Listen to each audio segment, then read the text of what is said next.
Hi, I'm Cynthia for Artbeads Cafe. Today I have with me Jessica. Hi Jessica. Hi. Thank you for coming today. Thank you for having me. And Jessica is from our customer service. So here is someone that you talk to once in a while, and we know how much you love her. She has so many compliments, and Thank you. we love her too. So Jessica is amazing. She's also a jewelry designer. She makes a lot of jewelry. And I thought that I had an obsession with Swarovski, but nothing compared to Jessica. She brought some of her jewelry and we will give you a tour. It's amazing what she does.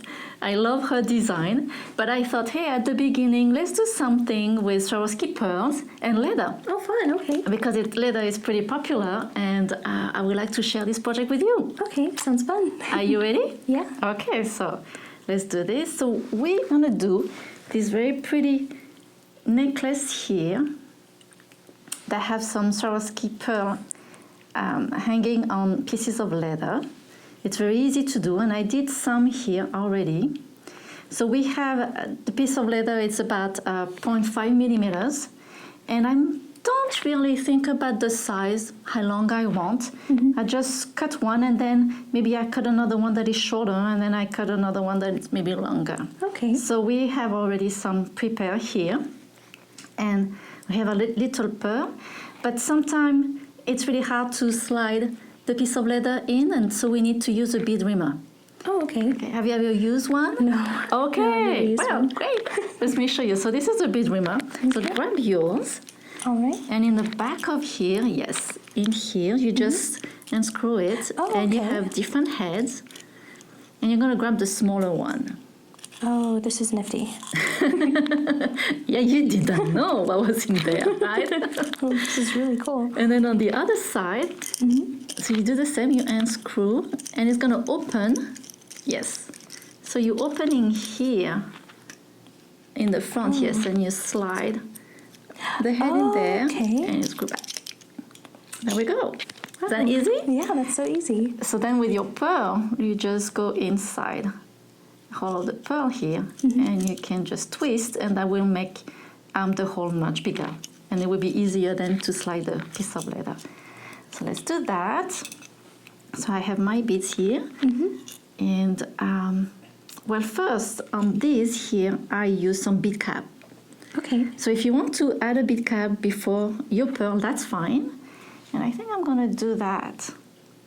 So I'm using a bead cap. But it's a little tight. There we go.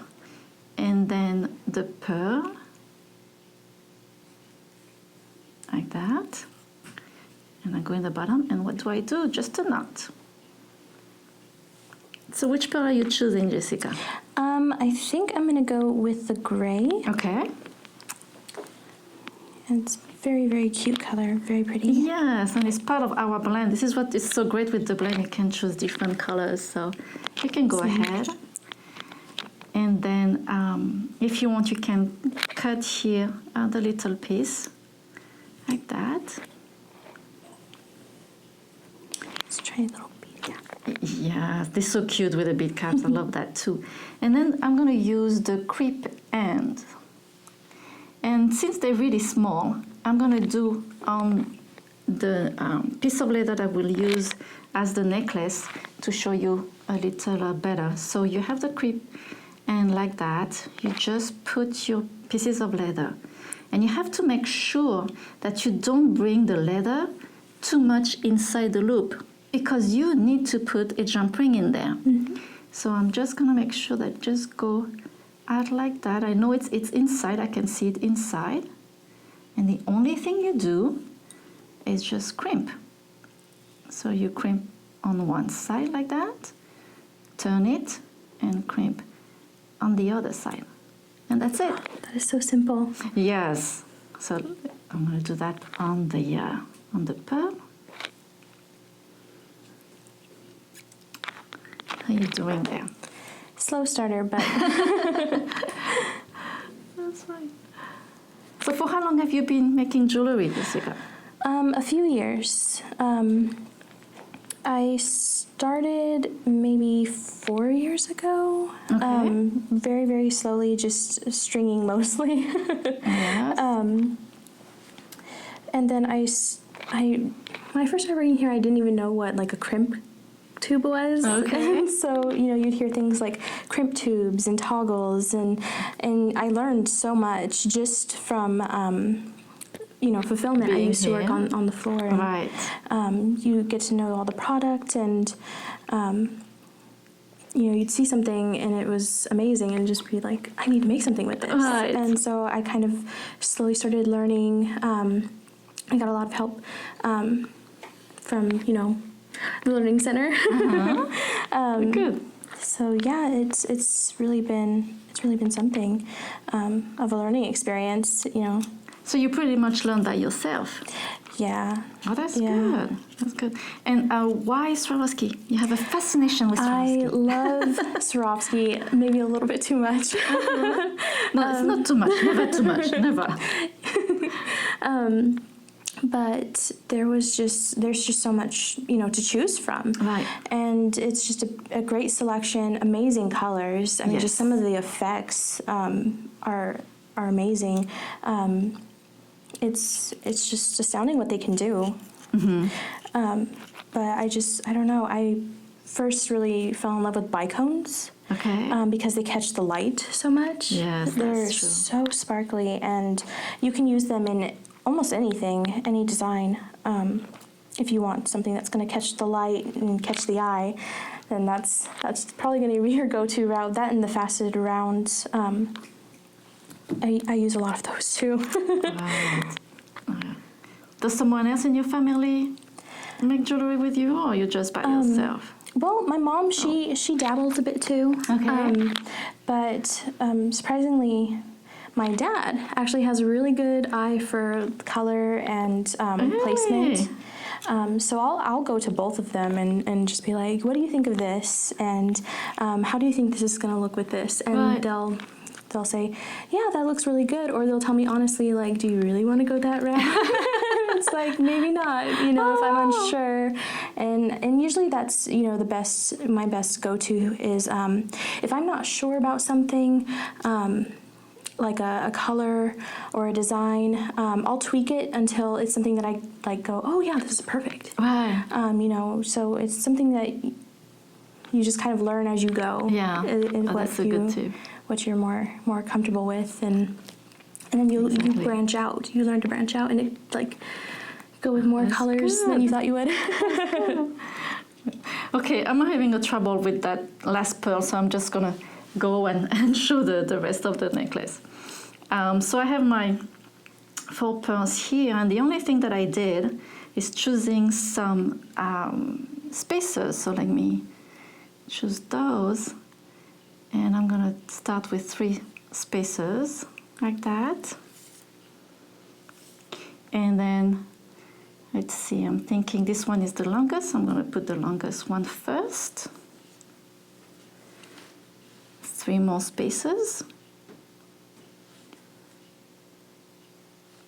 like that. This is how easy and fast this goes. It took me a little longer to try to make a hole on the pearls, but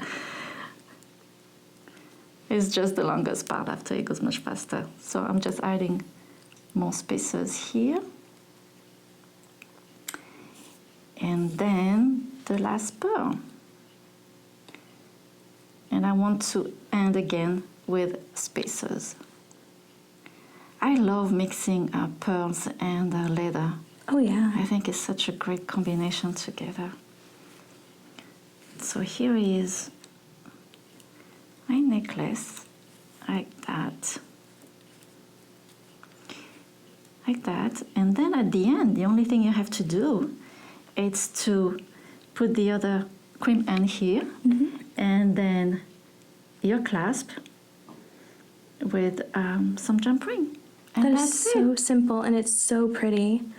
It is. I love it. I think it's super pretty, and you can put change colors of the pearl. You can change colors of the leather. I mean, there is so much you can do. Oh yeah, so much selection. Yes. So now let's look at what you did. Okay, Jessica, can you talk about this one with all those backgrounds of pretty colors? Yeah, this is 8mm bicones and some twisted chain.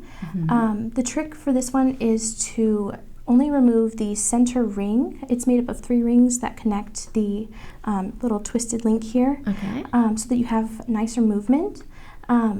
So I just put it on an eye pin and then looped the other end and attached it.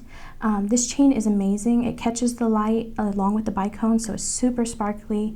And yeah, it's a really fun piece. It's really fun to do. It is a bit time consuming, so it's great for, if you're sitting in front of the TV. That's a fun one to do. Yeah, and we have a great selection of chain. I mean, you can do this with a bunch of different styles, actually. It doesn't have to be just one or the other. You can definitely explore and find something that's just more you. I love the colors, how you mix those colors here with the blue opal. Oh, air blue opal, yeah. Air blue opal, some light peach crystal, and the crystal AB color. Perfect for spring. I love this color combination. I love peach tones and light blues together. It's just so pretty. Beautiful. Yes. And is green your favorite color? Green is my favorite color. Yes. Another green one. How did you know? It's so pretty, though. I love this one too. Again, you're not scared at all to use really big beads. Oh, yeah. And we always tend to use small beads, but look at that. This is so pretty with all those big ones too. Love how you did here with the rivolis. So the Rivoli crystal are very easy to use, right? Very, very. It's just Rivolis like that, and this is a Tiracas bezel, and you just glue in there. I love what you did here. Thank you. And this little tassel with chain and the bicone at the end, this is so cute, so cute. This is one of my favorite too, and this is one of your latest one, right? Yes, but I really like how the gray and the purples go together. It's such a soft combination, and I was really surprised. And then the antique brass really pulls it together. Yeah, it's beautiful. Another amazing piece is this one with all those skulls. The first time you showed that to me, I was like, oh my gosh, it is so amazing. Thank you. And again, we will think to put only just one, as a centerpiece, but she went like lots of them together. Yeah. I think that is really amazing. And you did also the earrings that goes with. This is so cute. Oh, thank you. That I like. This one too, I like. Again, you use several of them on one chain instead of one again. I think this is so great. Beautiful pearl one here. It's not multi-strand, but it is so long that you could have a multi-strand one. And you did a really cute bracelet here. I mean, I really love your design, but I have one favorite that I need to show. So here is coming. This is really amazing. So what kind of crystal did you use here? I used dark moss green, 6 and 8 millimeter bicones. Okay. I used a variety size of pearls, and I used seed beads in the middle? to kind of space them out. How long can it be? Let's keep going. It is amazing. I'm not even sure how I'm putting this together. This is how long it is. I mean, this is amazing. Thank you so much, Jessica. I love it. It's an amazing piece. Thank you. It looks good on you. Yes, isn't it? I thought so. Well, thank you so much for coming today. Thank you. Thank you for having me. Your design are amazing. Again, thank you so much for showing all of this. And thank you also for joining us here today at Artbeads Cafe. And make sure to subscribe to our email newsletter so you will be the first one to know about our promotion and great ideas and seeing what Jessica is doing. So, thank you. Au revoir. À bientôt.